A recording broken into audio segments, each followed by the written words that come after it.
Thanks everybody for joining us. This is another session, another Zoom session with myself, Greg Kiger, and more importantly, Dr. Orzempa. How are you, sir? I'm doing well. How are you? Good to see you. Good to see you. Thanks for making time for this. Um, Today, I'd like to quiz you on what is commonly noted as a sports supplement. People ask questions about this, and there's a lot of, I think, misinformation or lack of information, curiosity, etc. Long story short, creatine. What do we think about creatine? We're big fans of it, I think, in our practice, to say the least. I think probably most of our patients are at least recommended to take it, sometimes for varying reasons, but it is tremendously safe as a supplement, and it's important to say that with creatine, we're building off a base of thousands of research studies, literally. Creatine's been studied since the 1980s and mostly in the monohydrate form. But it's been very long, very robust amount of science, studying creatine, and we could talk about what the benefits are. But I think that it, for most people, is probably going to be in their top five supplement list. So yeah, and that's probably the place to start is, especially when we start talking about sports supplements, many of which are illicit or dangerous or completely ineffective. It sounds like number one, what we're hearing here is that creatine is indeed safe and highly recommended by myself, yourself, etc. A lot of peer-reviewed research on the subject. Absolutely. Yes. I mean, and creatine, certainly, like, there's a multitude of benefits for it. I mean, we'd be here literally all day if we're going to talk about all the things that it benefits. But in our practice, it tends to boil down to a few things that we talk about. Certainly, what creatine was initially studied for, its physical performance benefits are definitely, it's validated, it's been repeated, and definitely creatine does have these benefits of especially helping with strength, power, and speed. We can think about, if we look at the energy systems that we have, the creatine phosphate system, which is what creatine helps to support, is an energy system that produces a lot of power and a lot of force, but for a very short period of time. So if you think about a 100-meter sprint, that's kind of a creatine phosphate type system, but it's generally going to be activities of 10 seconds or less, very explosive, very powerful, type of activities. And so this is why, when it comes to strength training, definitely creatine does help, and definitely benefits muscle mass as well and can help with hypertrophy. Yeah, and it sounds like in the like you're saying, there's various systems of energy in the body that relate to various durations of exercise. And so, if we're going to do something at a very low intensity for a very long time, maybe fats are the primary fuel, maybe the carbohydrates are in that middle range. But then it sounds like for those real intense bursts of power and energy, that's where we get into that magical creatine zone. Yeah. And I mean, interestingly enough, even at doses that are, at what we would call high doses, 20 to 30 grams, we even see some endurance benefits. And, it's probably because most endurance races, we tend to think of endurance as purely aerobic and strength as purely, this phosphocreatine system, or at the very least in the anaerobic systems of energy metabolism. But all of our energy metabolism systems are always running concurrently. So it's not that one of them shuts off or two of them shut off and one of them keeps going. All three of them are running concurrently.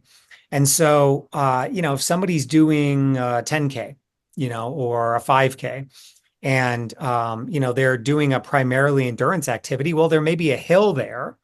And when they, hit that hill, or maybe, of course, the other notorious place this happens in endurance exercises, the last, whatever, 200 meters, 500 meters, whatever it may be, at the end of the race, suddenly now we're using more of that phosphocreatine system.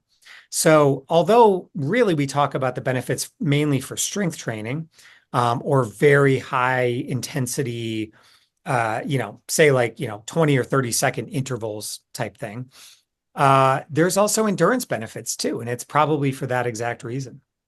Yeah, it seemed like all the things that I read early on years ago, it was 100% about weight training. It really helped us in the gym, helped us to push more weight, gain muscle mass, which is so critical for people like myself and a lot of our clients who are aging athletes who want to carry that muscle mass with them for functionality and so many other health benefits. But it seems like today, more and more of the research is pointing to creatine is used in that in endurance activity, and it even has other health benefits outside of exercise. Yeah, I mean, there are, it's being studied more and more for its neurologic benefits. It seems like the brain really benefits. So we've seen improvements in cognition, for instance, especially with some of the higher doses, say about 10 to 12 grams a day. So there's a benefit there. Now, of course, it's not just skeletal muscle. It's important to say that creatine obviously is working on it. It works whole body wide on this energy pathway.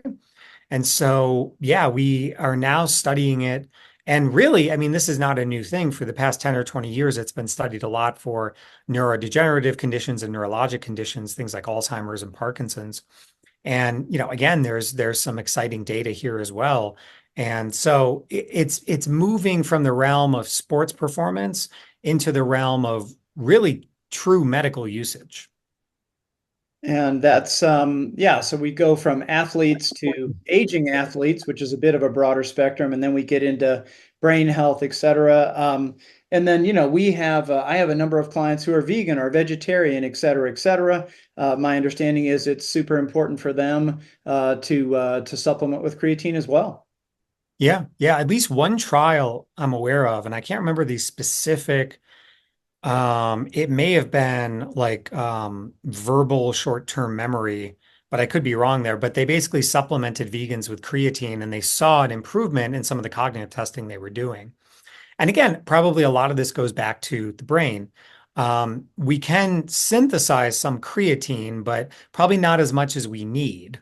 And even when we're synthesizing it from amino acids, basically. So this is dietary protein that's coming in, and then we can synthesize creatine. So I do think it's important for probably most people to supplement with creatine, especially as they're aging and trying to offset, like you said, that loss of muscle and even bone loss.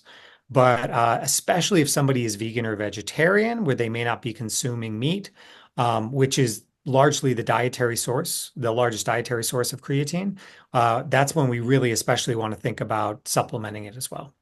Makes perfect sense. And for folks who are over 50, their protein synthesis is maybe not as good. And anyway, it sounds like for many, many reasons, creatine is a good, safe supplement that we should all be including for various reasons. When we get into the recommended amounts, I've seen a number of different things on that, but in terms of dosage or amounts, just like any supplement, is there a ballpark of what most of us should be thinking about? Yeah, I think most people are going to get the most benefit from creatine in the range of about, and this just to reiterate that really we're talking about creatine monohydrate. This is the form that's been studied the most. It's been around the longest. There are, they supplement companies try to come up with different versions of creatine, mainly so they can charge more for it. But what we're talking about is the good old-fashioned creatine monohydrate at a dose of usually 3 to 5 grams a day is going to be where most people will get the most benefit. Like I said, with our cognitive decline patients, we may go higher. Makes perfect sense. And I personally have seen, really good benefits at a level of 5 grams. Seems pretty well tolerated. And like you say, the monohydrate version, just straight creatine monohydrate, available everywhere. It's available on Amazon. It's cheap. It's ubiquitous. There's no need to talk to the big guy at the gym about secretly getting some. It's a very straightforward supplement, and it's out there everywhere. So Yeah, absolutely. Yeah, I mean, I think a lot of times we use Thorne. They have an NSF certified creatine monohydrate, but many companies make it. Quite honestly, probably most supplement manufacturers make it.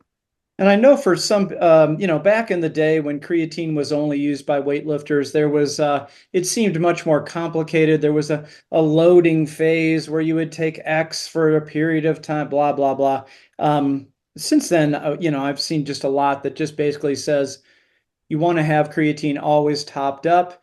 Most people are always low. So if you supplement, it might take a week or two to reach you to that top level, and then just try to keep it topped up with, like you were saying, that 3 to 5 gram recommendation. And for most people that I have, talked with, very well tolerated. If for any reason a little stomach upset, etc., spread the dosage or reduce the dosage temporarily, but very well tolerated typically. Yep, absolutely. Yeah. And at the lower doses, that's a nice thing too. After a couple weeks, we're, if not sooner, we're fully saturated. And yeah, the side effects are basically non-existent at those lower doses. At the higher doses, yeah, the GI side effect in particular, people can get muscle cramping because of the fluid shifting, things like that at high doses, but we really don't see that at the lower doses. Yeah, and again, I'll just put my personal experience on this at 5 grams, which by the way is 2 teaspoons. So I get that in America we don't know what grams are, but 2 teaspoons, very small amount. I throw it in my whey protein shake, which is something I'm going to do every day anyway. It's completely tasteless, and at that 5 gram level, no side effects. Don't even know it's there at all. The flip side is within a week, typically, I can tell a difference in my gym workouts. I can tell that I'm able to push more weights, etc. If I can push more weight, I have more muscle gain. I'm able to hold on to that muscle, hopefully for a long period of time. And we're back to health span and lifespan again. Absolutely. Yep. Excellent. So yeah, I guess we're giving creatine monohydrate 2 thumbs up here. So, Two thumbs up. Absolutely. all right, very Just a good. Uh, 5-star review as Yeah, far as there supplements. you go. That's right. 5 stars on Amazon. So, all right, cool. Thanks so much for talking about creatine today. Appreciate it. Yeah, no problem. Thank you, Greg.